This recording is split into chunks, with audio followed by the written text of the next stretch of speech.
Welcome to dear comrade YouTube channel. ఈ రోజు మనం తెలుసుకోదగిన అధ్యాయం సంక్షోభాల అవస్థలో పెట్టుబడిదారీ వ్యవస్థ 4వ భాగం. పెట్టుబడిదారీ విధానం కారణంగా ప్రపంచ ఆర్థిక వ్యవస్థకు అంతరాయం కలిగించిన ప్రధాన ఆర్థిక సంక్షోభాలను కాలక్రమానుసారం తెలుసుకుందాం. 1837లో యునైటెడ్ స్టేట్స్ ఆఫ్ అమెరికాలో జరిగిన భారీ బ్యాంకింగ్ వైఫల్యం. 1857లో Ohio life insurance and trust company పతనం. 1873లో వియన్నా మరియు న్యూయార్క్లలో ఆర్థిక మార్కెట్ పతనం. 1929లో ఆకస్మిక వాల్ స్ట్రీట్ క్రాష్. 1973లో ఓపెక్ దేశాలు విధించిన చమురు ఆంక్షలు. 1982లో పాశ్చాత్య కేంద్ర బ్యాంకుల కఠినమైన ద్రవ్య విధాన పెంపుదలలు. 1991లో తలెత్తిన ఆర్థిక సంక్షోభం సోవియట్ యూనియన్ రద్దు మరియు ప్రాంతీయ రియల్ ఎస్టేట్ పతనం. 1997లో థాయ్ బాట్ కరెన్సీ పెగ్ పతనం. 2000లో .com బబుల్ అనే సంక్షోభం. 2008లో యునైటెడ్ స్టేట్స్లో పరపతి సబ్ప్రైమ్ తనఖా మార్కెట్ పతనం, ప్రపంచంలోనే అతిపెద్ద ఆర్థిక సంక్షోభం. 2010 సంవత్సరంలో యూరోజోన్ రుణ సంక్షోభం. 2020లో సంభవించిన కోవిడ్-19 మహమ్మారి మాంద్యం గ్లోబల్ లాక్డౌన్లు. ఈ సంవత్సరం అనగా 2026లో ఎనర్జీ షాక్ మరియు జియోపొలిటికల్ స్లోడౌన్ మధ్యప్రాచ్యంలో కొనసాగుతున్న యుద్ధం. పైన పేర్కొన్న వాటి గురించి క్లుప్తంగా తెలుసుకోవాలంటే మొదటి భాగాన్ని వీక్షించండి. పూర్తిగా తెలుసుకోవాలంటే ఇంటర్నెట్ను ఆశ్రయించండి. పెట్టుబడిదారీ ఆర్థిక వ్యవస్థను గత 12 సంవత్సరాలుగా అనుసరించిన మన పాలకులు మన దేశాన్ని ఏ స్థితిలో ఉంచారో తెలుసుకోవాలంటే మొదటి భాగాన్ని వీక్షించండి. ప్రపంచాన్ని కుదిపేసిన పెట్టుబడిదారీ ఆర్థిక వ్యవస్థ గత చరిత్ర, ప్రస్తుత స్థితిగతులను గురించి ఇప్పుడు తెలుసుకుందాం. మొదటి అంశం ప్రపంచ బ్యాంకు గణాంకాలు. ఈ మధ్య ప్రపంచ బ్యాంకు అధికార గణం, ఇంకా చాలామంది ఆర్థికవేత్తలు, వివిధ దేశాల ప్రభుత్వాలు తమను తామే అభినందించుకుంటున్నారు. 1990 దశకం నుండి ఇటీవల కోవిడ్-19 మహమ్మారి వచ్చిపడే ముందు వరకు గడిచిన కాలంలో పేదరికం బాగా తగ్గిపోయిందట. ఎవరు పేదలో నిర్ధారించడానికి ప్రపంచ బ్యాంకు ఒక అంతర్జాతీయ దారిద్ర్య రేఖను నిర్ణయించింది. 2011 నాటికి $1.90 అమెరికన్ డాలర్లతో అమెరికాలో ఎన్ని సరుకులు కొనవచ్చునో తేల్చి, అంత మేరకు ఒక వ్యక్తి కొనగలిగితే అతడు లేక ఆమె పేదరికంలో లేనట్టేనని నిర్ధారించింది. అవే వస్తువులను ఏ ఇతర దేశంలోనైనా అక్కడ కరెన్సీతో కొనడానికి ఎంత సొమ్ము అవసరమో లెక్కించి ఆ మేరకు ఒక వ్యక్తికి రోజుకు ఆ ఆదాయం వచ్చినట్టయితే ఆ వ్యక్తి పేదరికంలో లేనట్టే అని తేల్చి చెప్పారు. కరెన్సీ మారకపు విలువను బట్టి గాక ఆ కరెన్సీతో కొనుగోలు చేయగలిగే సరుకులు బట్టి లెక్క వేయడం, దీనినే పర్చేజింగ్ పవర్ పారిటీ లేదా పిపిపి అంటారు. రోజుకు ఒక వ్యక్తి గనుక $1 మరియు 90 సెంట్లు సంపాదించగలిగితే 2011 నాటి లెక్క ఆ వ్యక్తి పేదరికంలో లేనట్టే.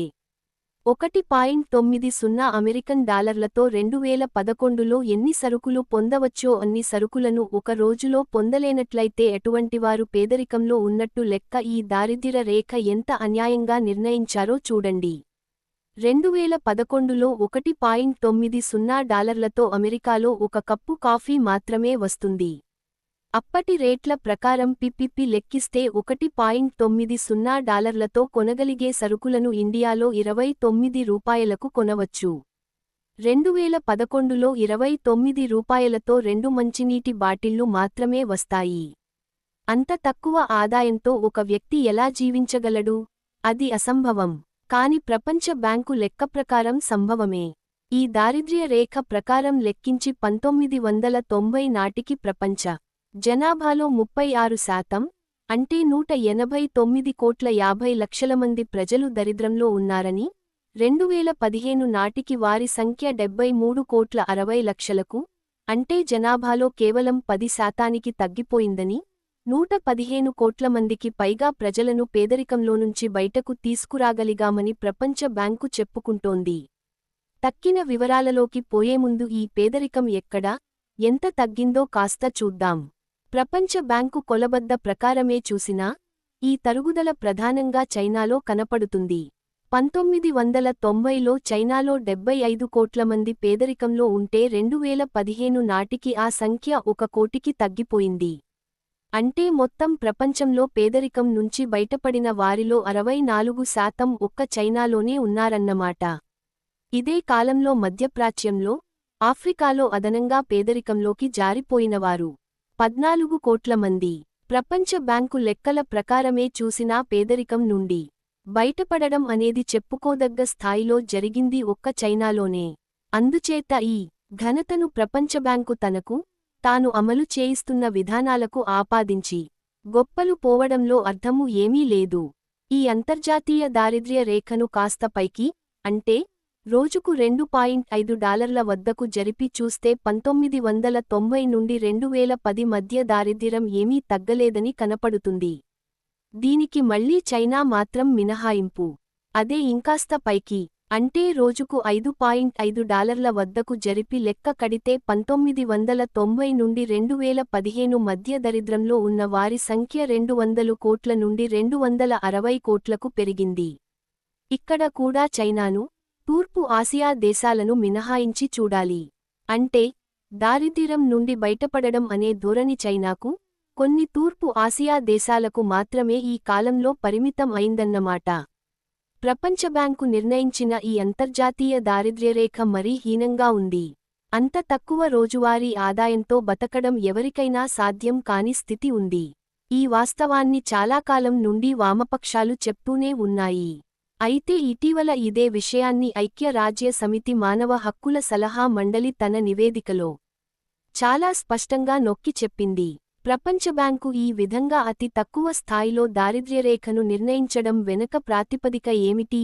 ఏ కనీస అవసరాలను లెక్కలోకి తీసుకున్నారు? ఎంత స్థాయిలో పోషక విలువలున్న ఆహారం కనీసం రోజూ ఉండాలని నిర్ధారించారు? అసలు ప్రపంచ బ్యాంకు ఇటువంటి అంశాలను వేటిని ప్రాతిపదికగా తీసుకోనేలేదు. ప్రపంచంలోని అతి పేద దేశాలను 15ని ఎంచి వాటిలో అత్యధిక దేశాలు ఆఫ్రికా ఖండంలోని సబ్ సహారా ప్రాంతానికి చెందినవి. ఆ దేశాలలోని జాతీయ పేదరిక స్థాయిని తీసుకుని వాటి సగటును లెక్కించింది. ఆ సగటును అమెరికన్ డాలర్లలోకి మార్చింది.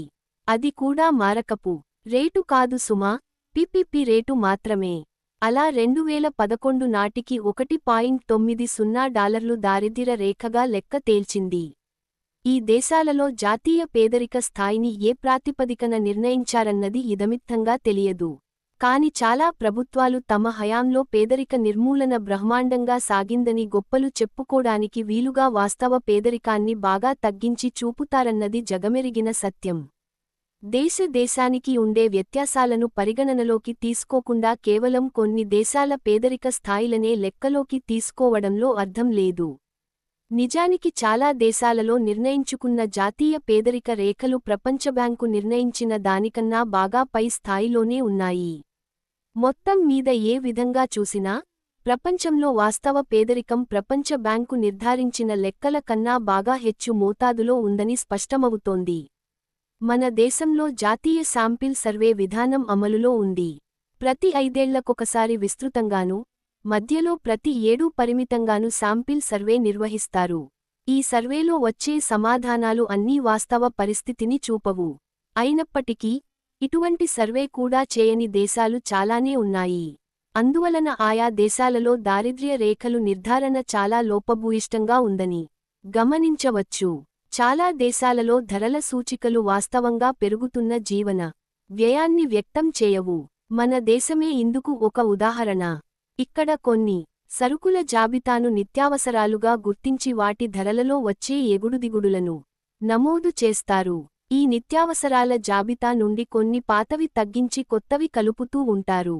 మన దేశంలో సరళీకరణ విధానాల అమలు ఫలితంగా విద్య, వైద్యం ఎక్కువగా ప్రైవేటు రంగంలోకి వచ్చాయి. ప్రైవేటు ఆస్పత్రులు ఎప్పటికప్పుడు ఫీజులు విపరీతంగా పెంచుతూనే ఉంటాయి. కాని ప్రభుత్వ వైద్యశాలల్లో వైద్యసేవల రేట్లు పెద్దగా పెరిగిందేమీ లేదు. అందువలన వాస్తవంగా వైద్యానికి పెట్టే ఖర్చు పెరుగుతున్నా ధరల సూచికలో ఆ పెరుగుదల కనిపించదు. ప్రభుత్వ ఆస్పత్రులలో సేవలు నానాటికి అందుబాటులో లేకుండా పోవడం, అనివార్యంగా ప్రజలు ప్రైవేటు వైద్యసేవలపై ఆధారపడవలసి రావడం మనకు కనపడే వాస్తవం. కాని ధరల సూచికలో మాత్రం ఈ పెరిగే వైద్యసేవల ఖర్చు వ్యక్తం కాదు. పర్యవసానంగా దారిద్ర్యరేఖ గణనలో వాస్తవ పేదరికం కనపడదు. దరిద్రం తగ్గిపోతోందనే లెక్కలు సరైనవి కావని చెప్పడానికి ఇదొక ఉదాహరణ. మొదట్లో మన దేశంలో పేదరికానికి కొలబద్దగా తీసుకున్న అంశాన్ని చూద్దాం. రోజుకు 2700 క్యాలరీల శక్తినిచ్చే ఆహారాన్ని పొందగలిగితే ఒక వ్యక్తి పేదరిక స్థాయి కంటే ఎగువన ఉన్నట్టు లెక్క.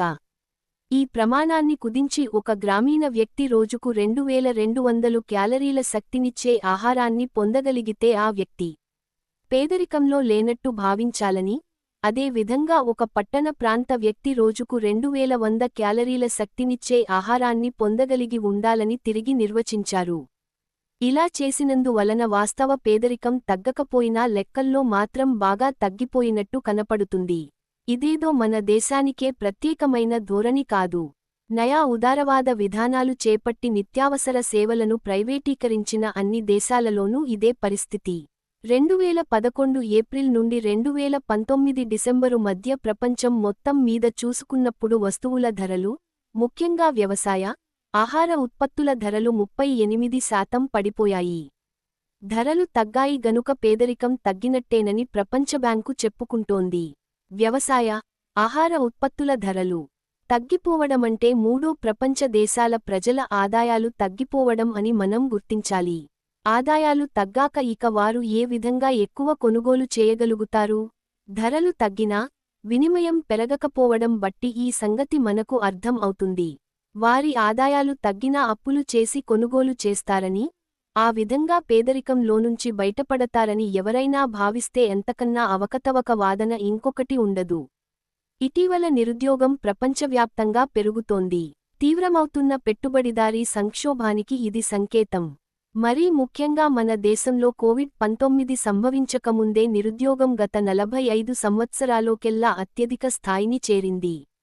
నిరుద్యోగం పెరుగుతున్న కొద్దీ వినిమయ స్థాయి పడిపోతుంది, లేదా రుణభారం పెరిగిపోతుంది. మన దేశంలో సామాన్య ప్రజల వినిమయ స్థాయి తీవ్రంగా పడిపోతున్న వాస్తవాన్ని 2017 నుండి 18లో జరిపిన శాంపిల్ సర్వే బయటపెట్టింది. 2011 నుండి 12తో పోల్చితే 2017 నుండి 18లో గ్రామీణ తలసరి వినిమయం ఏకంగా 9% తగ్గిపోయింది. ఈ వాస్తవాలు బయటకి రాకూడదనే మన ప్రభుత్వం ఆ సర్వే వివరాలను బహిర్గతం చేయకుండా తొక్కిపెట్టింది. వాస్తవాలిలా ఉంటే ప్రపంచంలో పేదరికం తగ్గిపోతోందని చెప్పుకోవడం అర్థరహితం. చైనా, తూర్పు ఆసియా దేశాలు ఇందుకు మినహాయింపు. తదుపరి అంశం వామపక్ష భావనలు, పాలకులు ప్రజల మధ్యకు చేరవేయు భిన్నమైన అర్థాలు. భావనలను ప్రచారంలో పెట్టే విషయంలోనూ వర్గ పోరాటం జరుగుతుంది. ప్రపంచ బ్యాంకు తరపున వకాల్తా పుచ్చుకున్న వారు వామపక్ష భావనలను ఎదుర్కోడానికి ఒక ప్రత్యేక పద్ధతిని అనుసరిస్తారు. వామపక్షాలు ఉపయోగించే భావనలనే వాళ్లూ వాడడం మొదలుబెడతారు. అదే భావనలకు వారు చెప్పే అర్థాలు మాత్రం పూర్తిగా భిన్నంగా, వామపక్షాలు చెప్పే అర్థాలకు పూర్తి వ్యతిరేకంగా ఉంటాయి. కొన్ని సందర్భాలలో వాటి అర్థాలు గందరగోళంగా మారిపోయి మొత్తానికి వామపక్షాల భావనలు యథాతథంగా ప్రజలకు అందకుండా పోతాయి. వ్యవస్థీకృత అన్న పదాన్నే తీసుకుందాం. మొదట్లో దీనిని వామపక్షాలు మాత్రమే ఉపయోగించేవారు. మూడో ప్రపంచ దేశాలు స్వతంత్రం పొందాక ఏ విధాన అభివృద్ధి చెందాలన్న చర్చ ముందుకు వచ్చింది. ఆ రోజుల్లో మితవాద బూర్జువా సిద్ధాంతవేత్తలు అన్నింటినీ మార్కెట్ శక్తులకే వదిలిపెట్టేయాలని వాదించేవారు. వామపక్షాలు ఇందుకు వ్యతిరేకం. మూడో ప్రపంచ దేశాల ప్రధానమైన సమస్య వ్యవస్థీకృతమైన స్వభావం కలిగి ఉందని, దానిని సమూలంగా మార్చాలని, భూమిని పునఃపంపిణీ చేసేందుకు వీలుగా భూసంస్కరణలు వంటి వ్యవస్థీకృత మార్పులు తీసుకురావాలని వామపక్షాలు వాదించేవి. ఇప్పుడు ప్రపంచ బ్యాంకు ప్రచారం పుణ్యమా అని, వ్యవస్థీకృత అన్న పదానికి అర్థమే పూర్తిగా మారిపోయింది. మార్కెట్ శక్తులకే పెత్తనాన్ని పూర్తిగా వదిలి పెట్టేయడమే వ్యవస్థీకృత సంస్కరణల సారాంశం అయిపోయింది. మౌలికమైన వ్యవసాయ సంబంధాల మార్పు అన్న అంశం ఎక్కడా తెరపైన లేకుండా పోయింది. అలాంటిదే ఇంకో పదం, సరళీకరణ.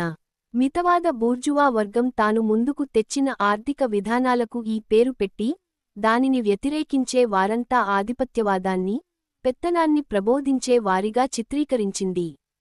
సరళీకరణను వ్యతిరేకించడం అంటే నియంతృత్వ విధానం అని, ప్రజాస్వామ్య వ్యతిరేకత అని ప్రచారం చేసింది. వీళ్లు ప్రతిపాదించే సరళీకరణ వాస్తవానికి విచ్చలవిడిగా ప్రజల ఉమ్మడి సంపదను కొల్లగొట్టే దోపిడీ విధానం. దీని పర్యవసానంగా ప్రజానీకం చాలా కోల్పోతారు. చిన్న స్థాయి ఉత్పత్తిదారులు దివాళా తీస్తారు. నిజానికి ఇవన్నీ అప్రజాస్వామికమైనవి. కాని సరళీకరణ విధానాల పేరిట ఇవన్నీ చలామణీ అయిపోతున్నాయి. వీటన్నింటికన్నా దారుణం పాపులిజం అన్న పదం విషయంలో జరుగుతోంది. పాపులిజం అంటే ప్రజాకర్షక విధానాలు అని వాడుతున్నాం. మొదట్లో ఈ పాపులిజం అన్న పదం రష్యాలో వాడుకలోకి వచ్చింది. రష్యా దేశాన్ని విప్లవాత్మకంగా మార్చి అభివృద్ధి చేయడం ఎలా అన్న అంశంపై చర్చ జరుగుతుండేది. ఆ చర్యల్లో నరోద్నిక్లు గ్రామ కమ్యూన్లను నేరుగా సోషలిస్టు పద్ధతిలోకి మార్చాలని వాదించేవారు. బోల్షివిక్లు ఈ ప్రతిపాదనను వ్యతిరేకించారు. నరోద్నిక్లు భావిస్తున్నట్లు ఈ గ్రామ కమ్యూన్లలో పరిస్థితులు లేవని, పెట్టుబడిదారీ విధానాల అమలు పర్యవసానంగా గ్రామాల్లో సైతం వర్గ అంతరాలు ఏర్పడి స్థిరపడ్డాయని, అందుచేత నేరుగా వాటిని సోషలిజంలోకి తీసుకుపోవడం కుదరదని, ముందు భూ సంబంధాలలో మార్పు తేవడం అవసరమని బోల్షివిక్లు వాదించారు. నూతన సమాజ మార్పుకు రైతాంగం కాక కార్మిక వర్గమే నాయకత్వం వహించాలని వారు వాదించారు. లెనిన్ రచించిన రష్యాలో పెట్టుబడిదారీ అభివృద్ధి అన్న గ్రంథంలో ఈ వాదన చేశారు. ఈ వాదనకు భిన్నంగా ప్రజలంతా ఒకే తరహాగా ఉన్నట్లు, వారిలో వివిధ వర్గాలు ఏర్పడనట్లు పరిగణించడాన్ని పాపులిజం అని బోల్షివిక్లు అన్నారు. ఒకవైపు పెట్టుబడిదారీ విధానం ప్రజలను వర్గాలుగా విభజిస్తూ ఉన్నా, దానిని పట్టించుకోకుండా అన్ని వర్గాల వారిని ఒకే గాటన కట్టి వ్యవహరించడాన్ని పాపులిజం అన్నారు. అయితే కమ్యూనిస్టులు కూడా ప్రజలు అని వాడే సందర్భాలు ఉన్నాయి. జనతా ప్రజాతంత్ర విప్లవం, జనతా ప్రజాతంత్ర ఆధిపత్యం అని వాడతాం. ఇక్కడ ప్రజలు అంటే కొన్ని నిర్దిష్ట వర్గాల కూటమి అన్న అర్థంలో వాడతామే తప్ప అంబానీ, అదానీల నుంచి రోజు కూలీల వరకు అందరినీ కలిపి ఒకే గాటన కట్టేసే అర్థంలో మాత్రం కాదు. కాని ఇప్పటి రోజుల్లో పాపులిజం అనేది వేరే అర్థంలో వాడుతున్నారు. సమాజంలోని కొద్దిమంది ఉన్నత వర్గాల వారికి భిన్నంగా ఉండే తక్కిన ప్రజానీకాన్ని అంతటినీ కలిపి ప్రజలు అని వాడుతున్నారు. దీంతో రకరకాలుగా పాపులిజం అన్న పదం వాడకానికొచ్చింది. సంపదని పునఃపంపిణీ చేసే సంక్షేమ పథకాలు పాపులిజమే. దేశంలో మెజారిటీ మతస్థుల మనోభావాలను, సెంటిమెంట్లను రాజకీయాల్లో వాడుకొంటే అది పాపులిజమే. సంక్షేమ పథకాలు వంటివి వామపక్ష పాపులిజం అయితే, హిందూత్వ రాజకీయాలు మితవాద పాపులిజం అయ్యాయి. ఈ రకంగా పాపులిజం అన్న పదాన్ని వాడుతూ తాము మాత్రం ఈ రెండు రకాల పాపులిజానికి దూరంగా ఉంటూ నయోదారవాద విధానాలను పక్కాగా అమలు జరుపుతామని బూర్జువా వర్గం చెప్పుకుంటూ సమర్థించుకుంటోంది. సంక్షేమ పథకాలను చిన్నచూపు చూస్తూ, వాటి ద్వారా కొంత సంపద పేదల మధ్య పునఃపంపిణీ అవుతోందన్న సత్యాన్ని మరుగుపరుస్తూ, ఇదంతా పాపులిజం అని కొట్టి పారేయడం జరుగుతోంది. ఈ సంక్షేమ పథకాలు వృధా ఖర్చు అని, కార్పొరేట్లను ప్రోత్సహించే విధంగా నిధులను మళ్లిస్తే ఆ సంపద ఆ కార్పొరేట్ల కోశాల నుండి దానంతట అదే పొంగిపొర్లి ప్రవహించి పేదలకు పంపిణీ అవుతుందని ఒక బోగస్ సిద్ధాంతాన్ని బూర్జువా సిద్ధాంతవేత్తలు పదేపదే ప్రచారం చేస్తున్నారు. ఇంకోవైపు కొందరు వామపక్షవాదులు సైతం పాపులిజం అనే పదాన్ని మితవాద శక్తులు అనుసరించే మతతత్వ, జాతి దురహంకార విధానాలకు పర్యాయపదంగా వాడేస్తున్నారు. ఆ క్రమంలో సంక్షేమ పథకాల కోసం, సంపద పునఃపంపిణీ కోసం పోరాడే వామపక్షాల విధానాలతో మితవాద విధానాలను, ఆధిపత్య భావజాలాన్ని కలగాపులగం చేసేస్తున్నారు. ఈ రకమైన వైఖరి మితవాద శక్తులు ముందుకు తెచ్చే వాదనలు, ఉద్యమాల వర్గ స్వభావాన్ని మరుగుపరిచి వేస్తుంది. దానివలన ఆ మితవాద శక్తుల ప్రమాదం పట్ల స్పష్టత లేకుండా పోతుంది. ఈ మతతత్వం అనేది ఒక వర్గానికి, దాని ప్రయోజనాలకు ప్రతినిధిగా ముందుకొచ్చిన పరిణామంగా గుర్తించే బదులు, ఏదో యాదృచ్ఛికంగా ఎన్నికల ఎత్తుగడల కోసం అనుసరించిన విధానంగా భావించే అవకాశం ఉంది. మతతత్వపు వర్గ పునాది కనపడకుండా మరుగున పడిపోతుంది. ఇలాంటిదే జాతీయత అనే పదం కూడా. సామ్రాజ్యవాద వ్యతిరేక పోరాట క్రమంలో ఆవిర్భవించిన జాతీయవాదాన్ని కాస్తా ఆ సామ్రాజ్యవాదులకే బంటుగా వ్యవహరించే మతతత్వవాదులకి ఆపాదించడం జరుగుతోంది. సామ్రాజ్యవాద వ్యతిరేకత అనేది ఆ జాతీయవాదానికి ఆయువుపట్టు. దానిని మరిచిపోయి మతతత్వవాదులకి ఆ పదాన్ని ఆపాదించడం వలన సామ్రాజ్యవాద వ్యతిరేక పోరాటానికే తీవ్ర నష్టం కలుగుతుంది. సామ్రాజ్యవాద బోధిత ప్రపంచీకరణకు పరోక్షంగా ఊతం ఇచ్చినట్లు అవుతుంది. అంతర్జాతీయ ఫైనాన్సు పెట్టుబడి ఆధిపత్యం నుండి విడగొట్టుకుని జాతీయ దృక్పథంతో వ్యవహరించాలన్న ప్రత్యామ్నాయ సిద్ధాంతాన్ని నీరుగార్చినట్టవుతుంది. సామ్రాజ్యవాదులతో చేయి కలిపే మన ప్రభుత్వానిది జాతీయవాదం అయినప్పుడు దానిని వ్యతిరేకించేవారు కాస్తా జాతి వ్యతిరేకులైపోతారు. కనుక జాతీయవాదం, జాతీయత అన్న పదాలను అన్ని సందర్భాలలో, అన్ని దేశాలలో ఒకే అర్థంతో చూడలేం. జర్మనీలో హిట్లర్ ప్రచారం చేసిన జాతీయవాదానికి, మన దేశంలో గాంధీజీ ప్రచారం చేసిన జాతీయవాదానికి ఏమైనా పోలిక ఉందా? కొన్నిసార్లు ఈ జాతీయవాదాన్ని, పాపులిజాన్ని కలగలిపి పాపులిస్ట్ జాతీయవాదం అంటూ వాడేస్తున్నారు కొందరు. విడివిడిగానే ఈ రెండు పదాలు వాడుతున్న తీరు గందగోళానికి దారితీస్తుంటే, రెండింటినీ కలిపేసి గందగోళాన్ని మరింత పెంచుతున్నారు ఇలాంటివాళ్లు. సంపదను పునఃపంపిణీ చేసే సంక్షేమ విధానాల పట్ల, ఆ విధానాలు ఏ వర్గాలకు మేలు చేస్తాయన్న అంశం పట్ల వామపక్షాలకు స్పష్టమైన అవగాహన ఉంది. అదేవిధంగా ఫాసిస్టు తరహా జాతీయవాదం బడా కార్పొరేట్లకు, సామ్రాజ్యవాదులకు మాత్రమే ప్రాతినిధ్యం వహిస్తుంది తప్ప విస్తృత ప్రజానీకానికి మాత్రం కాదన్న స్పష్టత కూడా వామపక్షాలకు ఉంది.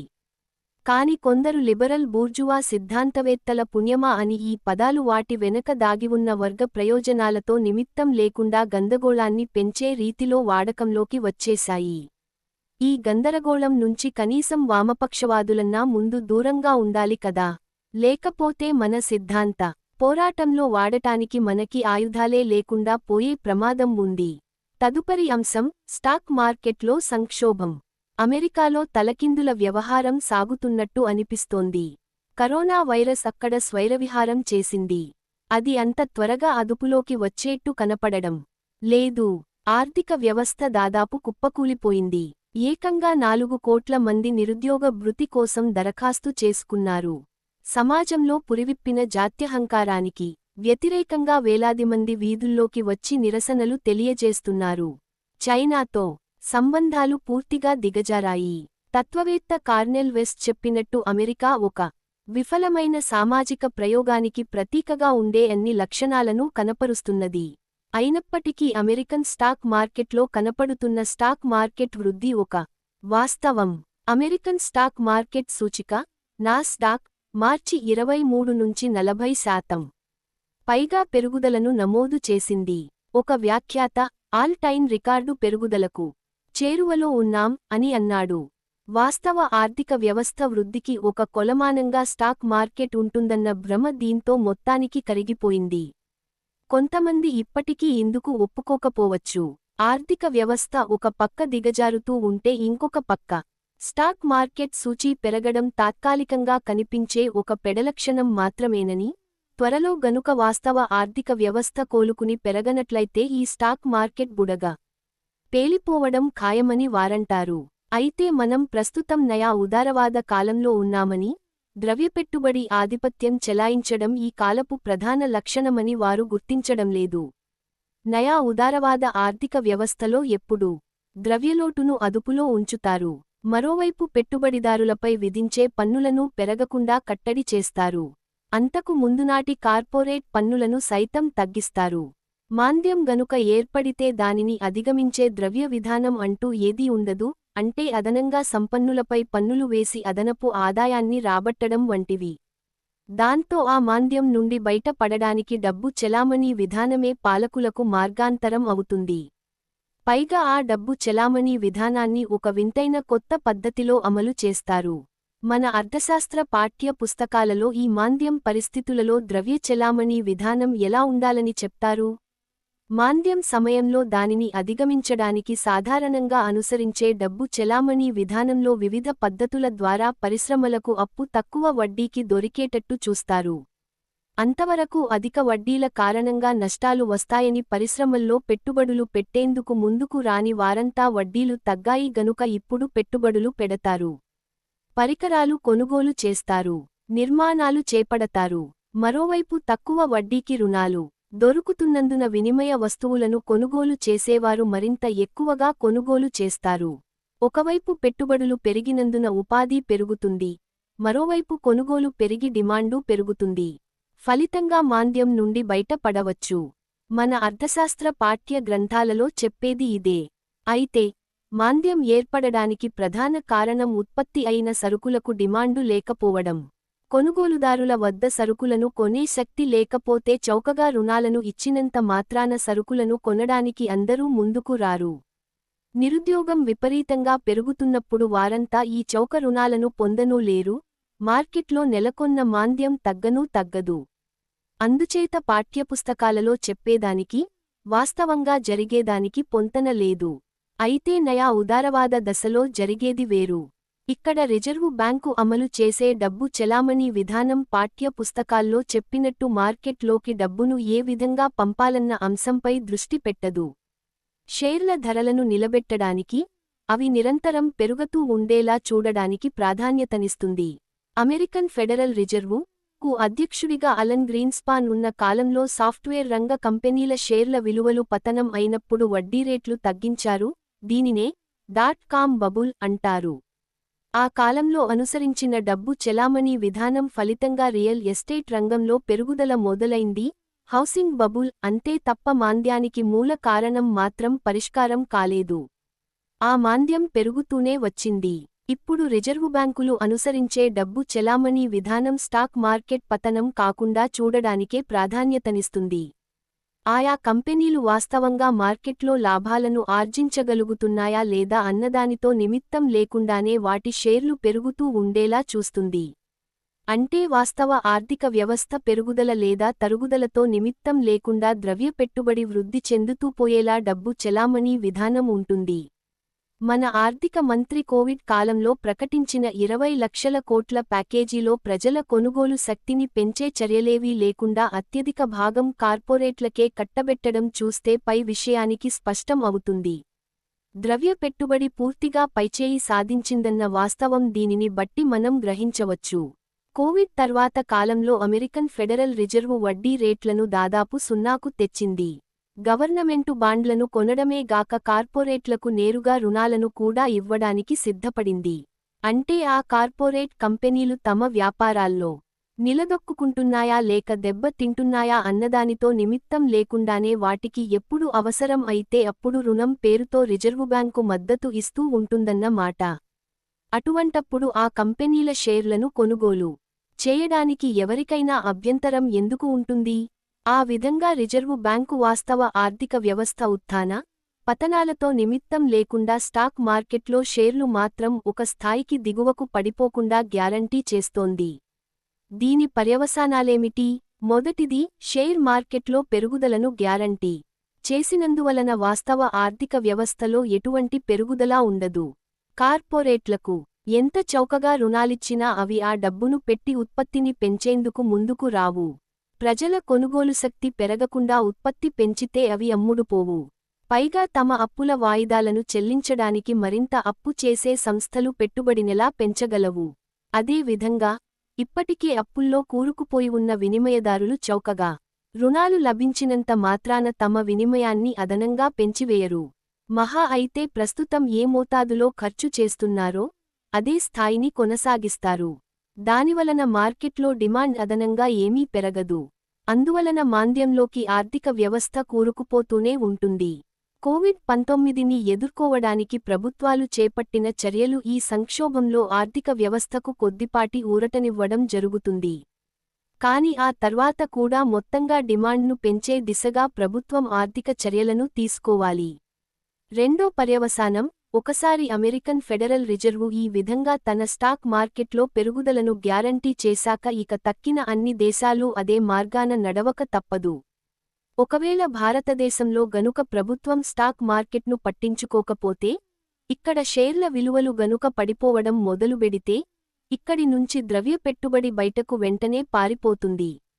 ఇక ఈ తర్వాత మన విదేశీ చెల్లింపుల లోటు పెరిగిపోయి మన ఆర్థిక వ్యవస్థ మరింతగా ఇబ్బందుల్లో కూరుకుపోతుంది.